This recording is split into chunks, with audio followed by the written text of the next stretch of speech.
오늘의 말씀 역대상 22장 1절에서 19절. 다윗이 이르되 이는 여호와 하나님의 성전이요 이는 이스라엘의 번제단이라 하였더라. 다윗이 명령하여 이스라엘 땅에 거류하는 이방 사람을 모으고 석수를 시켜 하나님의 성전을 건축할 돌을 다듬게 하고, 다윗이 또 문짝못과 거물못에 쓸 철을 많이 준비하고 또 무게를 달 수 없을 만큼 심이 많은 놋을 준비하고 또 백향목을 무수히 준비하였으니 이는 시돈 사람과 두로 사람이 백향목을 다윗에게로 많이 수운하여 왔습니다. 다윗이 이르되 내 아들 솔로몬은 어리고 미숙하고 여호와를 위하여 건축할 성전은 극히 웅장하여 만국의 명성과 영광이 있게 하여야 할지라. 그러므로 내가 이제 그것을 위하여 준비하리라 하고 다윗이 죽기 전에 많이 준비하였더라. 다윗이 그의 아들 솔로몬을 불러 이스라엘 하나님 여호와를 위하여 성전 건축하기를 부탁하여, 다윗이 솔로몬에게 이르되 내 아들아 나는 내 하나님 여호와의 이름을 위하여 성전을 건축할 마음이 있었으나 여호와의 말씀이 내게 임하여 이르시되 너는 피를 심히 많이 흘렸고 크게 전쟁하였느니라. 내가 내 앞에서 땅에 피를 많이 흘렸은즉 내 이름을 위하여 성전을 건축하지 못하리라. 보라 하나들이 내게서 나리니 그는 온순한 사람이라. 내가 그로 주변 모든 대적에게서 평을 얻게 하리라. 그의 이름을 솔로몬이라 하리니 이는 내가 그의 생전의 평안과 안일함을 이스라엘에게 줄 것임이니라. 그가 내 이름을 위하여 성전을 건축할지라. 그는 내 아들이 되고 나는 그의 아버지가 되어 그 나라 왕위를 이스라엘 위에 굳게 세워 영원까지 이르게 하리라 하셨나니, 이제 내 아들아 여호와께서 너와 함께 계시기를 원하며 내가 형통하여 여호와께서 내게 대하여 말씀하신 대로 내 하나님 여호와의 성전을 건축하며 여호와께서 내게 지혜와 총명을 주사 내게 이스라엘을 다스리게 하시고 내 하나님 여호와의 율법을 지키게 하시기를 더욱 원하노라. 그때 내가 만일 여호와께서 모세를 통하여 이스라엘에게 명령하신 모든 규례와 법도를 삼가 행하면 형통하리니 강하고 담대하여 두려워하지 말고 놀라지 말지어다. 내가 환난층에 여호와의 성전을 위하여 금 10만 달란트와 100만 달란트와 녹과 철을 그 무게를 달 수 없을 만큼 심히 많이 준비하였고 또 제목과 돌을 준비하였으나 너는 더할 것이며, 또 장인이 내게 많이 있나니 곧 석수와 목수와 온갖 일에 익숙한 모든 사람이니라. 금과 은과 녹과 철이 무수하니 너는 일어나 일하라. 여호와께서 너와 함께 계실지로다 하니라. 다윗이 또 이스라엘 모든 방백에게 명령하여 그의 아들 솔로몬을 도우라 하여 이르되 너희 하나님 여호와께서 너희와 함께 계시지 아니하시느냐? 사면으로 너희에게 평온함을 주지 아니하셨느냐? 이 땅 주민을 내 손에 넘기사 이 땅으로 여호와와 그의 백성 앞에 복종하게 하셨나니, 다 함께 이제 너희는 마음과 뜻을 바쳐서 너희 하나님 여호와를 구하라. 그리고 일어나서 여호와 하나님의 성전을 건축하고 여호와의 언약궤와 하나님의 성전의 기물을 가져다가 여호와의 이름을 위하여 건축한 성전에 드리게 하라 하였더라. 아멘. 참 역사에서 인간이 하나님을 도전했던 시간들이 많이 있습니다. 그러나 결코 그 일을 이룰 수가 없었죠. 과거 바벨 사건을 보아도 자신들이 하나님의 그 높이까지 오르리라 했었던 그들의 그 마음, 그것이 얼마나 악한지 하나님이 그때 그 문제가 거기에서 과연 하나님에게 도달할 수 있었을까요? 할 수는 없었지만 그들이 구음이 하나이고 그들이 온 땅 가운데 편만하여 나아갈 때 그 우상 숭배와 그들의 그 교만함과 그 완악함이 온 땅 가운데 미칠 것을 하나님이 두려워하시고 이 구음을 흩으셨어요. 저는 여러 가지 은혜 가운데 두 가지를 은혜라고 생각을 합니다. 첫 번째는 인간이 빨리 죽게 된 것이 은혜예요. 왜냐하면 이 완악함이 영원 속에 있다면 과연 이 땅은 어떻게 변했을까? 너무 악하고 너무너무 괴로운 세상이 됐겠구나. 차라리 주님이 우리에게 이 죄악으로 인하여서 슬픔을 더 당하지 않고 오게 하시니 감사하구나. 두 번째는 언어가 다른 것도 감사해요. 왜냐하면 이들이 다 하나가 되어가지고 서로 죄악을 짓고 살 것이니 차라리 나누어진 것이 감사하다. 그러나 그것이 하나가 되게 된 사건이 있죠. 바로 성령의 은혜가 이뤘던 오순절 사건이에요. 오순절의 사건은 우리가 그리스도 안에서 하나가 될 수 있는 은혜를 주신 거고, 또 그리스도의 은혜 안에서 우리가 영원한 생명을 얻게 되신 사건인 줄로 믿습니다. 인간의 도전들이 계속 있었었는데 그 중에서도 정말 가장 큰 도전은 신이 되려는 인간의 의지라고 생각을 해요. 이게 무슨 말 같지도 않은 얘기냐 여러분이 생각할 수도 있습니다만은, 사실 최근의 인문학은 우리 인간은 다음 판으로 넘어갈 것이 바로 우리 인간 스스로가 신이 되는 거다라는 부분이에요. 아주 간단하게 얘기할 내용은 아닙니다만은 요즘 뭐 워낙에 많이 읽힌 책이고 엄청난 정말 적그리스도적 책이죠. 유발 하랄이라는 사람이 호모사피엔스라는 책을 썼는데 아주 힘들게 읽었어요. 정말 너무너무 읽기 싫고, 진짜 이런 인간도 있구나. 이 사람이 유대인이지만 그 신앙을 갖고 있는 사람은 아니에요.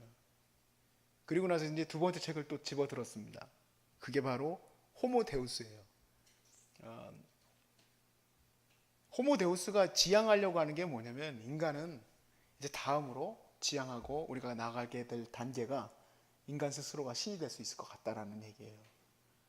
영원히 살 수 있을 거다. 의학적인 발전과 과학의 발전과 여러 가지 발전을 통해서 결국에는 도달하게 되지 않겠느냐 하는 그런 무지막지한 얘기인데, 끝판왕 중에 끝판왕 같아요. 와, 그렇구나. 인간은 결국 마음속에 있었던 그 욕망이 거기까지 미치게 되겠구나. 그렇지만 여러분, 하나님의 영광을 가로채는 것은 하나님이 가만두신 적은 한 번도 없습니다. 그리고 그 성경에 멸망에 가증한 것이 거룩한 곳에 선 것을 너희가 보거든, 그때가 바로 멸망의 때라는 것을 너희가 알라고 말씀하셨는데, 이 멸망에 가증한 것의 끝판왕이, 사실 멸망에 가증한 것을 역사적으로 교회들은 뭐 교황이 아니냐, 뭐 누가 아니냐, 뭐 누가 아니냐 이렇게 계속 얘기를 했는데요. 그거는 개인적인 얘기고 인간 전체가 바라보고 있는 지향점이니까 이것만큼 가증한 것이 어디 있겠습니까? 하나님께서는 인간의 교만함을 그대로 두시지 않으셨어요. 왜냐하면 그 자리는 하나님의 자리이기 때문에, 영광을 받으실 자리가 하나님이시기 때문에 그렇게 두시지는 않으셨어요. 그러나 영원토록 하나님의 은혜와 자비와 생명을 넣어주시는 곳이 있는데, 그것은 바로 뭐냐면 하나님께 영광을 돌리는 자리입니다. 하나님께 영광을 돌리는 자리. 반대로 하나님의 은혜를 받고 하나님의 복을 받는 길은 하나님을 영광스럽게 하는 것이고, 하나님 앞에서 멸망당하고 정말 모든 진노 앞에 서게 되는 자리는 하나님의 영광을 가로채는 자리예요. 그러니까 우리는 어느 길로 가겠습니까? 하나님께 영광을 돌리는 자리로 갈 수 있기를 바랍니다. 오늘 이 말씀 속에서는 내가 내 삶을 통해서 하나님께 영광을 돌리는 이 일이 내 다음 세대로 어떻게 이어져야 할지, 그것을 같이 나누려고 해요. 그래서 우리가 주어진 인생이 그렇게 쓰일 수 있기를 주의 이름으로 축복합니다. 다윗이 하나님께 약속을 받았습니다. 하나님, 나는 이렇게 좋은 궁전에 있는데 하나님이 장막에 거하시다니요. 하나님을 위해서 성전을 짓고 싶습니다. 선지자 나단에게 얘기했더니, 나단이 하나님께 기도했더니 하나님이 아니다, 네가 성전 지어서는 안 된다 라고 얘기를 해주셨어요. 그런데 성전 지을 거 없다 라고 얘기하시면서 기분이 나쁘신 게 아니라 기분이 너무 좋으셨어요. 그리고 하나님이 내가 너의 그 보좌를 영원토록 이어지도록 하리라 하는 약속을 주셨어요. 그 은혜가 이어지려면 다음으로 누가 그 은혜의 바통을 받아가겠습니까? 바로 솔로몬이에요. 이 솔로몬은 축복받은 아들이에요. 생각해 보니까. 왜냐하면 다윗의 그 모든 꿈, 하나님을 높이고 싶어하는 그 꿈, 하나님을 높이고 싶어하는 그 계획을 바로 가까이에서 느꼈던 왕이니, 아들이니 얼마나 큰 은혜를 받은 아들일까. 그 다음부터는 그게 점점 줄어드니까 좀 문제가 있지만, 이 솔로몬은 정말 하나님께서 그렇게 사랑하시는 은혜 안에 있었어요. 그래서 다윗이 사실은 하나님의 영광을 가로채려고 했었던 그 자리였지 않습니까? 다윗이 생각을 했어요. 야, 진짜 엄청난 업적을 이뤘구나. 내가 얼마나 얻었는지 한번 보자 하는 마음을 들켰어요. 요압에게도 들켰다 이 얘기예요. 충신이었던 요압도 아주 꼴사나운 일이었어요. 하나님이 가만히 있지 않으셨죠.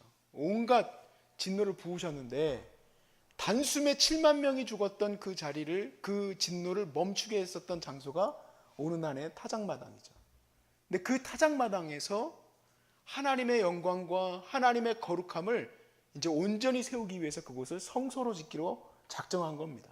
다윗이. 오늘 본문에서 1절에 보시면 다윗이 이르되 이는 여호와의 하나님의 성전이요 이는 이스라엘의 번제단이라 하였더라. 할렐루야.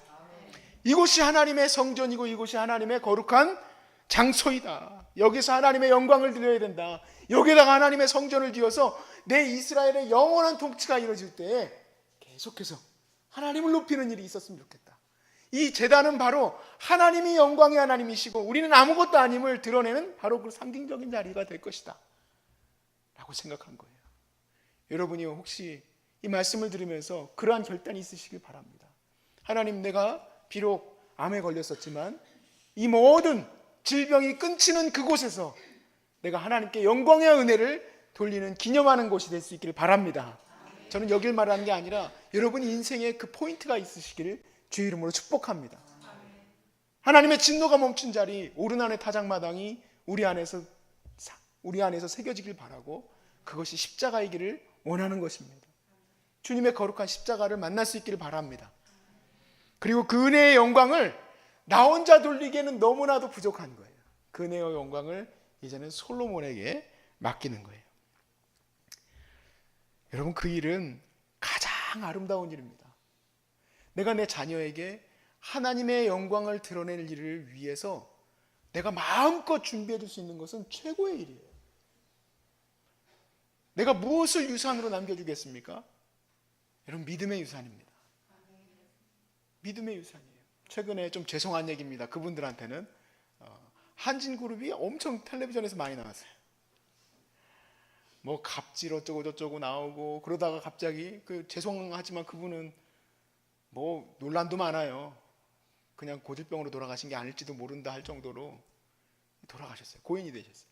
근데 그 이후에 또 누가 또 총수가 될 거냐 또 계속 뉴스에서 때리더라고요. 엄청나게 큰 재산이죠.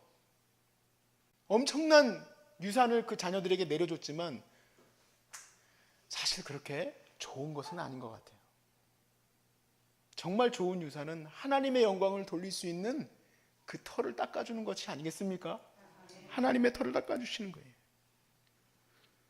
내가 삶을 살아갈 때 하나님 내게 더 은혜의 삶을 주시기를 원하시면 나는 내 인생의 목표가 분명합니다. 하나님, 내 인생의 목표는 이제 내 다음 세대가 하나님께 영광을 돌릴 수 있도록 그렇게 온전히 힘을 다하겠습니다.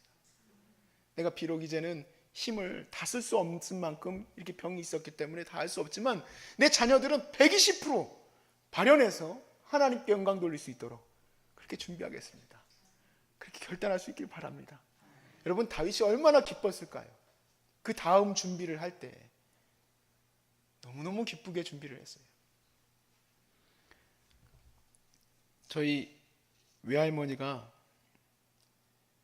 어떤 신앙생활을 했는지 지켜볼 수 있었던 게 참 감사해요.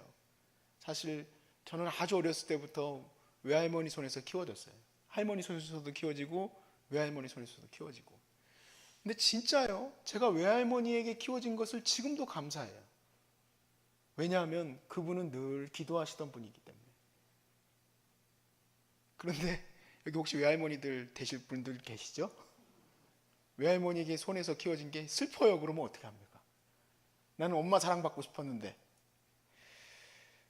외할머니 손에서 키워진 거에 제일 좋은 게 뭐 외할머니가 반찬을 잘해줘서 외할머니가 용돈을 많이 줘서 전혀 없어요. 외할머니의 기도의 소리를 들을 수 있었기 때문에 제가 감사하다는 거예요.